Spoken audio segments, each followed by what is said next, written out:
1959, one of the richest men on earth moves into a house built for kings. Within weeks, the house is full and completely empty. People arrive. They don't stay. Not because the house is dangerous, but because it makes something very clear. This place was never meant for humans. Jean Paul Getty Sr. didn't buy Sutton Place to live in it. He bought it to make sure no one ever got close. The mansion was built in 1521 by Sir Richard Weston, a courtier close enough to Henry VIII to witness the machinery of absolute power, distant enough to survive it. For 4 centuries, it passed through hands that understood what the architecture actually meant. Thick walls, narrow windows, courtyards that turned inward, away from the world. This was not a home designed for warmth. It was a fortress dressed as a residence. Getty bought it in 1959 for £84,000, a price that seemed almost modest for a man whose net worth approached $2 billion. But Getty never spent money on pleasure. He spent it on position. Sutton Place was not purchased for living. It was purchased for what it represented: permanence without intimacy, history without connection, grandeur without joy. The architecture perfectly suited a man who valued accumulation over attachment. The transaction was handled entirely through intermediaries. Getty did not tour the property before purchase. He reviewed photographs, assessed structural reports, calculated maintenance costs. The decision was made on paper, through numbers, without ever walking the grounds or standing in the rooms he would soon occupy. This was not unusual for Getty. He conducted his entire life this way, converting experience into data, replacing feeling with analysis. By the time he arrived at Sutton Place for the first time as owner, he had already mastered the house through documentation, knew which windows faced south, knew the square footage of each room, knew the age of the plumbing and the condition of the roof. What he did not know, because it could not be calculated, was how it would feel to live there. That knowledge came immediately. In the first weeks after Getty moved in, staff noticed something unsettling. The house felt occupied but not inhabited. Rooms remained empty despite being furnished. Corridors echoed with footsteps that never paused. Getty moved through Sutton Place like an auditor inspecting a property, not an owner claiming a home. He did not unpack boxes. He cataloged them. He did not arrange furniture for comfort. He positioned it for function. Every object had a place. Every place had a purpose. Nothing was there simply to be enjoyed. The estate had been designed in an era when architecture expressed power through distance. The great hall rose 30 feet, its hammer-beam ceiling a masterpiece of Tudor engineering that ensured every voice would echo, every conversation would feel exposed. Private chambers were reached through narrow staircases that forced visitors into single file, a subtle architectural reminder of hierarchy. Even the gardens, though beautiful, were walled and sectioned, each area separated by hedges that prevented easy movement, that turned leisure into navigation. Getty understood these design choices intuitively. He did not need to be told that Sutton Place was built to keep people in their place. He had built his entire life on the same principle. The first wife who visited Sutton Place after Getty's permanent relocation lasted 3 days, not because he was cruel, because the house made connection impossible. Conversations disappeared into high ceilings. Meals were served in a dining room that seated 40, but was set for 2. The empty chairs, a constant reminder of absence. Bedrooms were located in opposite wings, reached by separate staircases, as if intimacy were a structural impossibility rather than an emotional choice. Getty's 5 marriages had all ended, not with violence, not with scandal, with distance. And now he had built that distance into architecture, had made it permanent in stone and wood and cold English mortar. The house did not reject people. It simply offered no mechanism for keeping them. Staff members who worked at Sutton Place in the early 1960s reported an atmosphere that defied simple description. The mansion was immaculately maintained, every surface polished, every corner dusted. But it felt abandoned. Partly this was Getty's schedule. He worked through the night, slept in irregular patterns, took meals at unpredictable hours. The household operated without rhythm, staff waiting for orders that came at 3 in the morning or not at all. But the deeper problem was Getty himself. He moved through rooms without marking them, sat in chairs without warming them. His presence was administrative rather than personal, as if he were a temporary resident in his own permanent home. The kitchen staff learned to prepare meals for one, then hold them for hours while Getty worked through documents or conducted transatlantic calls. Food would be reheated 3-4 times before he finally ate, often while still reading, never tasting. The head housekeeper kept logs of which rooms Getty actually used in a given week. The count rarely exceeded 5. The mansion contained over 70 rooms. Getty inhabited perhaps 7% of the space he owned, moving through corridors like a ghost haunting a house that had somehow become his prison. But he was not trapped. He had chosen this. The butler, a man named Bullimore, who had served in aristocratic houses for 30 years, once remarked to a colleague that he had never seen someone so uncomfortable with leisure. Getty did not rest. He deferred rest, did not relax. He calculated optimal times for minimal recuperation. Even sleep was approached as an efficiency problem, hours allocated based on research about circadian productivity. Bullimore stayed for 2 years, then requested a transfer to literally any other position. He found employment with a family whose wealth was a fraction of Getty's. He never regretted the pay cut. Visitors described the experience of meeting Getty at Sutton Place as profoundly disorienting. They would be led through corridors lined with Renaissance paintings and Tang Dynasty sculptures, treasures worth millions arranged with museum precision. They would enter rooms where every object was priceless and nothing was personal. And there, amid this curated magnificence, would sit Getty himself, not enthroned, just sitting, often on an ordinary chair, wearing an ordinary suit, discussing business with the emotional investment of a man reading a grocery list. The contrast between the grandeur of the setting and the coldness of the interaction created a kind of psychological vertigo. Guests left feeling as if they had visited not a home, but a very expensive waiting room. Getty installed a payphone in Sutton Place in 1960. The story has been told countless times, usually framed as eccentricity or miserliness. But the payphone was not a joke.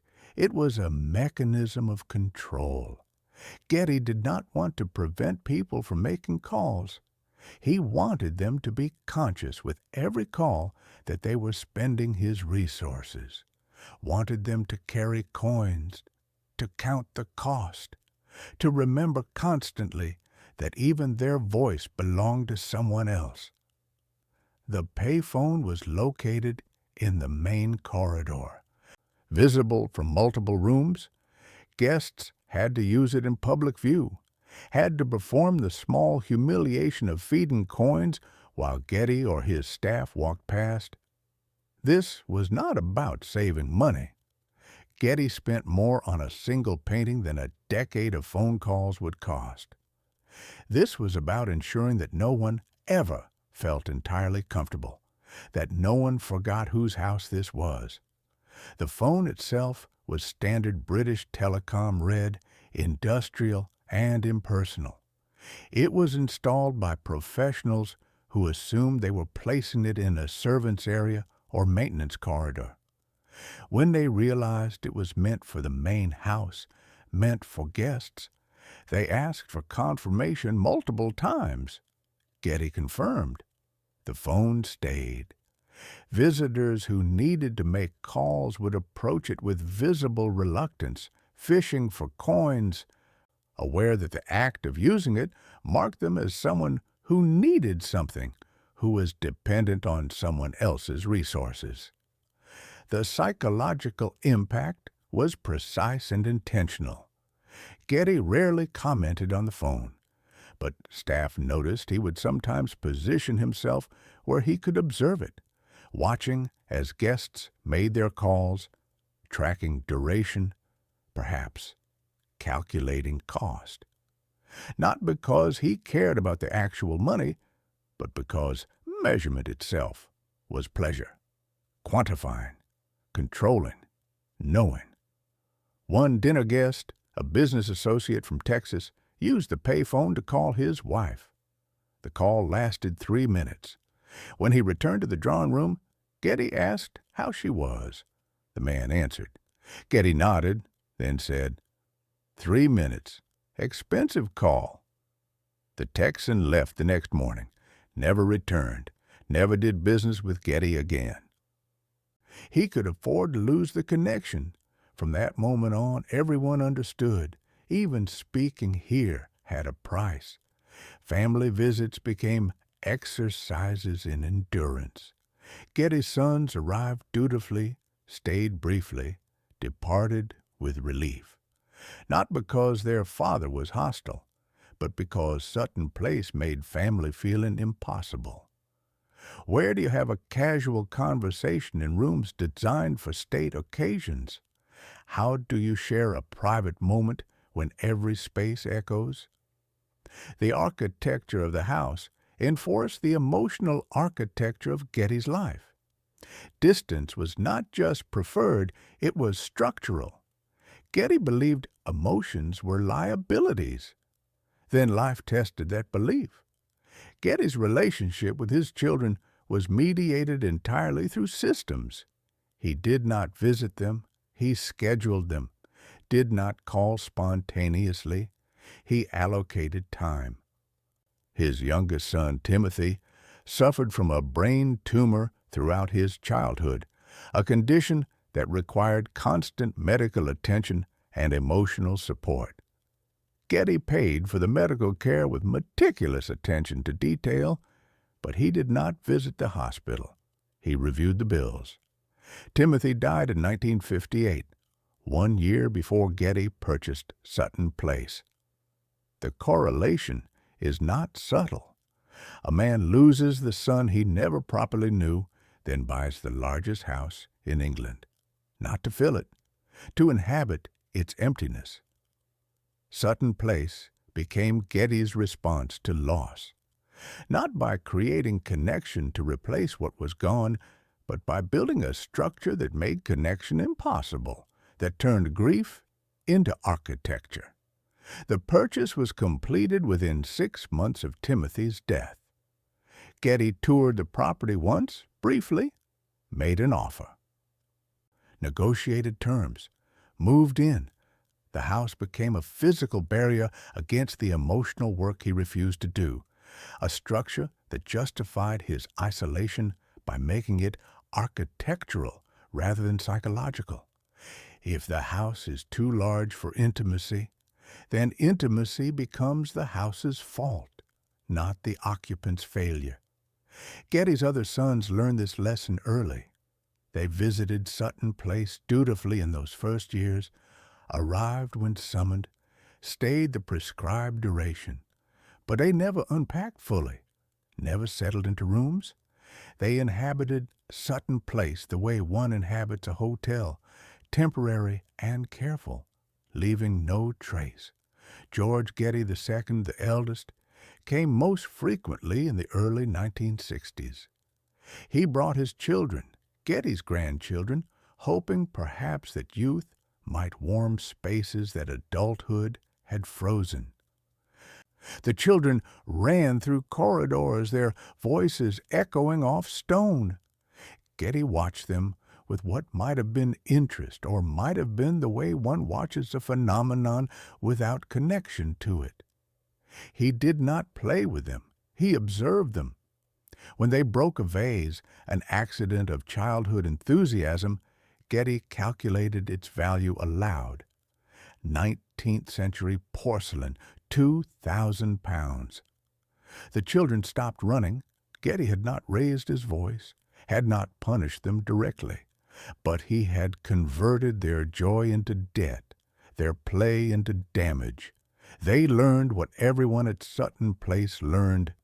That pleasure here was always temporary and always cost more than it was worth.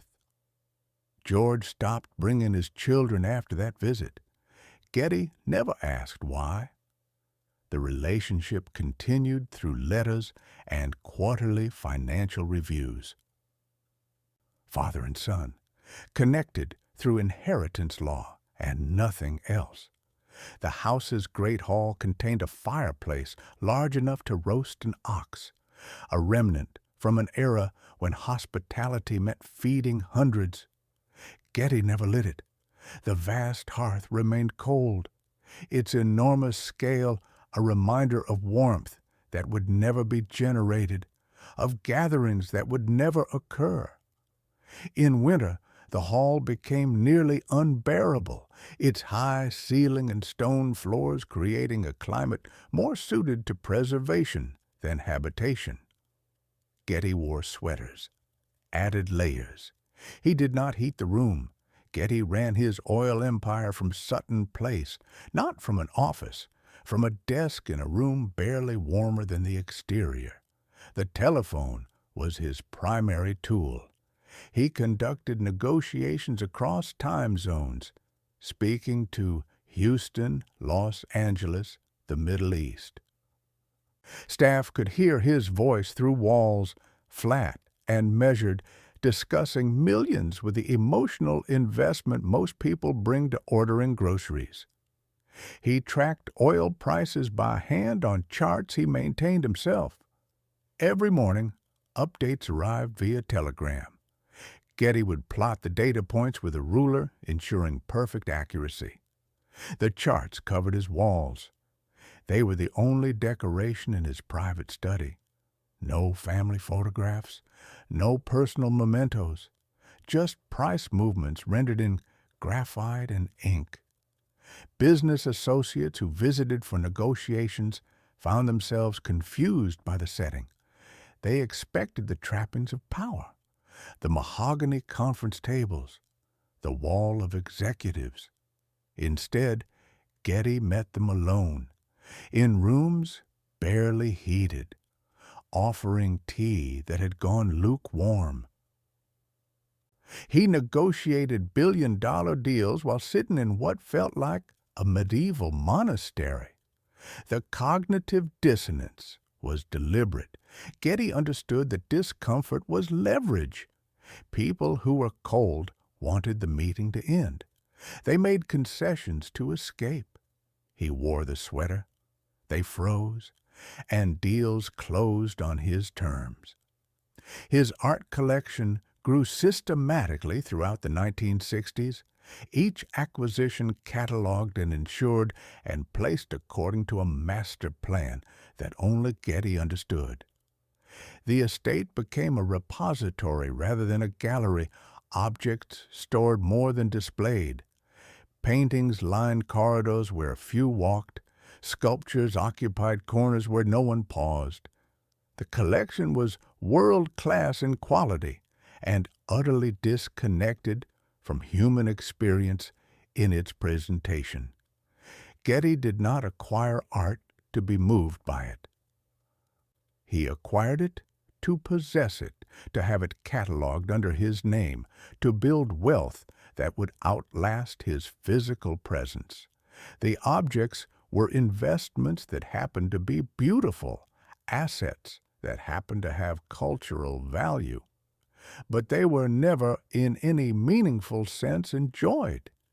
He kept meticulous records of provenance and value.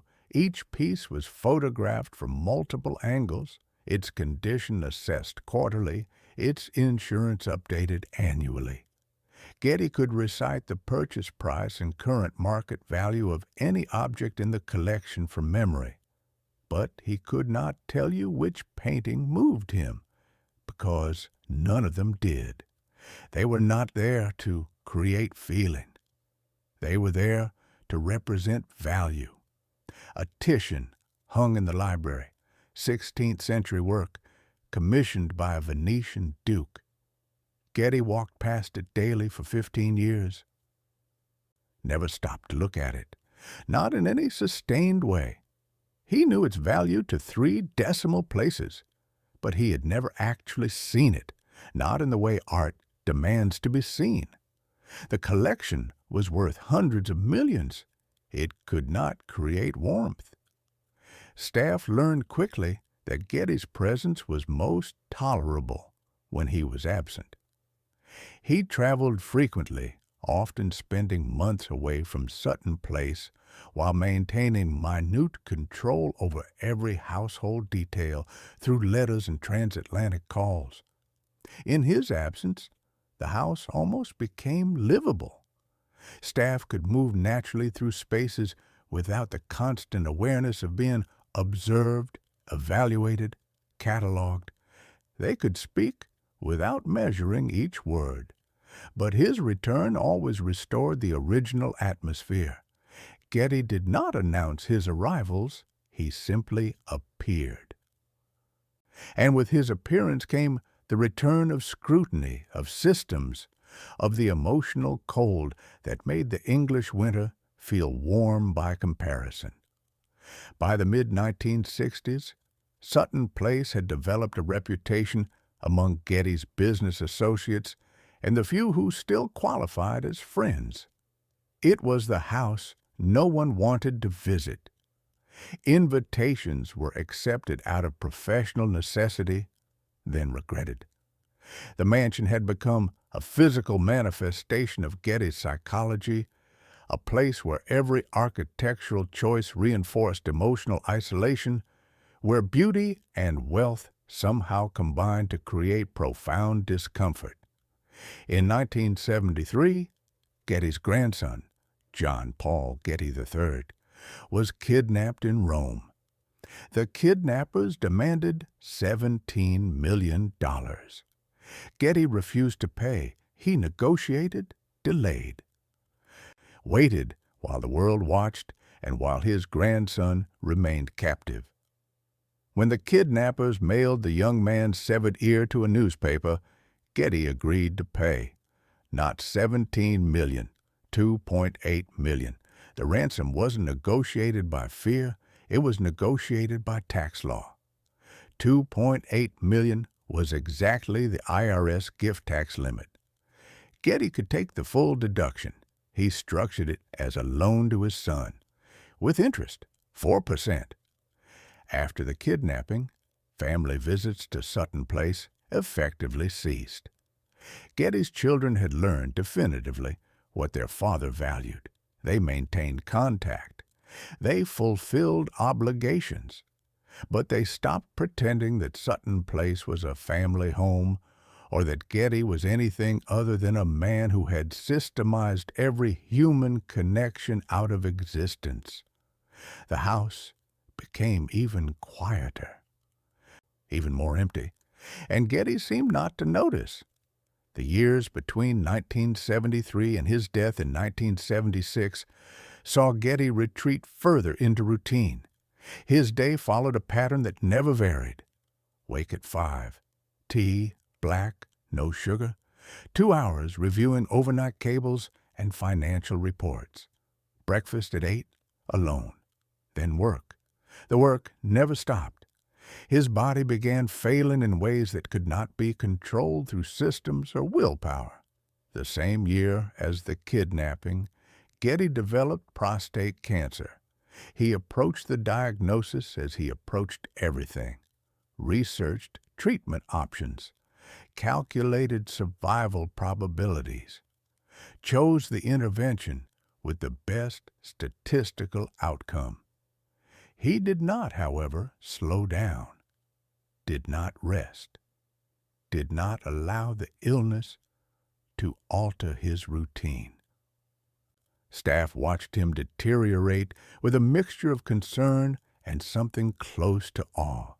He was dying with the same methodical approach he had applied to living. Scheduled, measured, quantified.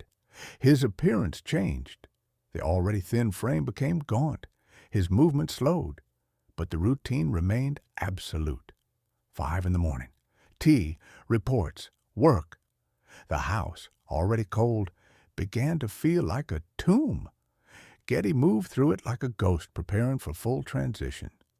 He stopped maintaining even the minimal social gestures he had previously performed. Visitors, rare before, became non-existent. The phone calls continued. The business continued. But the man was disappearing, becoming nothing but the voice on the line, the signature on documents, the mechanism of control operating with decreasing energy but undiminished will. He took no weekends, recognized no holidays. Christmas at Sutton Place was indistinguishable from any Tuesday. The staff decorated. Getty ignored the decorations. They prepared special meals. He ate them without comment, often while reading contracts. His world had contracted to a space measurable in feet. Bedroom to study, to dining room to library. Perhaps 200 square feet of actual movement within a house containing tens of thousands. The rest might as well not have existed. Rooms stood empty year after year. Furniture gathered dust beneath protective covers. Paintings hung in corridors no one walked. Getty had purchased a mansion and then quarantined himself to a corner of it, living like a monk in a palace, imprisoned by his own need for control. He continued working through the nights, continued cataloging his collections, continued managing the vast financial empire that had made him, briefly, the richest private citizen on earth. He had built exactly the life he wanted, isolated, controlled, quantified. Getty died at Sutton Place in 1976 at the age of 83. He died in his bedroom, alone as he had lived. The staff found him in the morning, his reading glasses still on, paper spread across the bed. He had been working until the end, reviewing documents, making notes, managing assets even as his body failed. There was no one at his bedside, no family member holding his hand, no friend offering comfort, just Getty and his papers and the vast cold house he had chosen as his final residence. The death was not dramatic. It was administrative, an end cataloged like everything else. His will was a masterpiece of control extending beyond death. 43 pages, hundreds of clauses, provisions that would govern family access to wealth for generations. He had spent more time structuring the distribution of his assets than he had spent with the children who would inherit them. The document was perfect, legally airtight, and emotionally devastating. Each heir received their allocation through trusts with conditions. Their money came with instructions. Their inheritance came with oversight. Getty could not control them in life, so he built mechanisms to control them in death. The lawyers who executed the will noted something unusual. Getty's personal effects, the items he kept close, were sparse to the point of absence. No journal, no letters saved, no photographs displayed. The man who owned museums worth of art had surrounded himself with nothing personal. His bedroom contained a bed, a desk, a lamp, and filing cabinets. The filing cabinets were full. The rest was empty. He had left behind wealth, had left behind property, had left behind systems and structures, and enough legal documentation to employ teams of lawyers for decades. But he had left behind nothing human, no evidence that he had loved or been loved, no trace of joy, no record of moments that mattered for reasons other than profit. Just numbers, just control, just the architecture of isolation preserved in legalese and real estate. The aftermath of Getty's death revealed the full extent to which Sutton Place had never been a home. The mansion was appraised as part of the estate, its contents inventoried, its value calculated. But no one wanted to live there. Getty's children, the nominal heirs to the property, viewed it with something between indifference and revulsion. They had spent their lives trying to escape their father's emotional architecture. They had no interest in inheriting its physical form. Jean Paul Getty Sr., the second son, took nominal possession of the estate in the late 1970s. But he did not move in. He visited occasionally, walked the grounds, perhaps trying to find something in the house his father had loved, some explanation for the choices that had made his childhood a series of scheduled disappointments. He found only expensive emptiness. The house offered no answers. It had been built to prevent questions, designed to make inquiry impossible through sheer architectural intimidation. Getty Jr. attempted briefly to make Sutton Place functional as a retreat, a place where he might host friends and family, where the coldness of his father's occupation might be warmed by different use. But the house resisted transformation. Its bones were wrong. He tried everything, interior designers, new arrangements. Nothing worked. The mansion rejected the modifications. After 3 months, Getty Jr. had everything removed. The house returned to its original configuration. The architecture had won. Getty Jr. began spending less time at the estate. Months would pass without a visit. Staff maintained the grounds and the structure, but there was no animating presence, no one actually using the spaces for their intended purpose.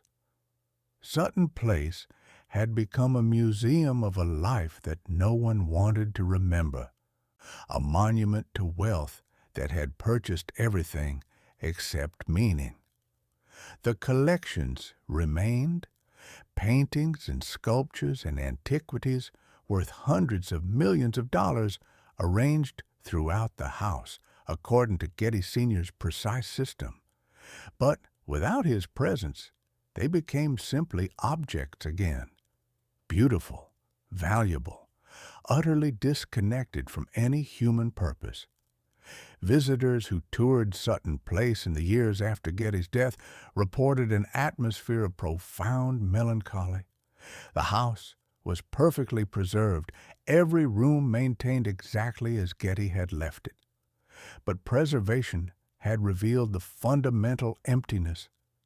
This had never been a home that became cold after its owner died. It had always been cold.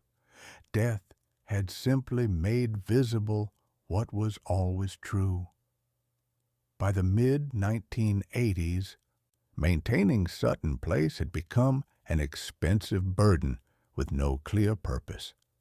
The Getty family fortune was vast, but even vast fortunes do not appreciate paying for the upkeep of a 72-acre estate that no one uses, that no one visits, that serves no function except as a reminder of choices made and relationships destroyed.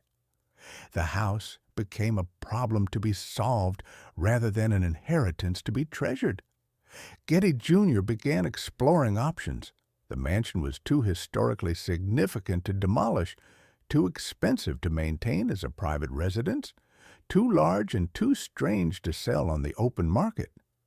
It occupied a peculiar position in the hierarchy of English estates. Not ancient enough to be a national treasure, not beautiful enough to be a tourist destination, just large and cold and expensive and unwanted. In 1986, Getty Jr. made a decision that felt inevitable. He would lease Sutton Place to someone who could actually use it, who had a reason to occupy rooms designed for power rather than warmth. The search for a tenant took nearly a decade. The requirements were specific. Wealth sufficient to maintain the property. Taste sophisticated enough to appreciate the collections. Purpose significant enough to justify the setting. Most potential tenants visited once and declined. The house defeated interest simply by being itself. The man who finally took residence at Sutton Place was Jean Paul Getty Sr., now using his preferred name, Paul Getty. The same son who had tried and failed to warm the house in the late 1970s now returned, not as an owner, but as a caretaker, accepting a role his father had never allowed. But this second occupation was different. Paul had survived heroin addiction, survived the dissolution of his first marriage, survived the trauma of his son's kidnapping and his father's calculated cruelty during the crisis. He returned to Sutton Place not to continue his father's legacy, but to consciously reject it. Paul Getty did what his father never could. He opened the house, not to the public, but to people. He began hosting dinners where conversation mattered more than calculation. He filled guest rooms with friends who stayed not for business, but for connection. He turned off the timers and unlocked the thermostats and lit the massive fireplace in the great hall. But Paul's health was fragile. Years of substance abuse had damaged his body in ways that wealth could not fully repair. By the late 1990s, he was spending less time at Sutton Place, his presence diminishing as his physical capacity declined. The house, briefly warmed, began cooling again, not because of any conscious choice, but because maintaining human warmth requires human presence, and presence was something Paul could no longer consistently provide. In 2003, Paul Getty died, not at Sutton Place, but in London, surrounded by family and friends who had benefited from his conscious effort to live differently than his father had. His death was mourned. His life was celebrated. He had broken the pattern, at least partially, proving that the Getty name did not have to mean isolation, that wealth could be used to build connection rather than walls. But his death meant that Sutton Place once again had no occupant. The Getty family, now in its third and fourth generations, had even less connection to the estate than Paul had. They had not grown up there, had not suffered there. It was simply a large property that cost enormous amounts to maintain and offered nothing in return except a reminder of a patriarch they had never known and were not sorry to have missed. The decision to sell was made quickly this time. No more attempts to find the right person to occupy the space, no more hoping that wealth and taste might combine to create purpose.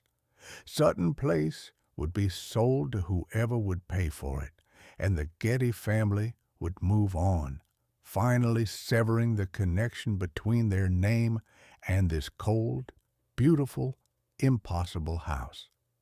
The sale completed in 2005.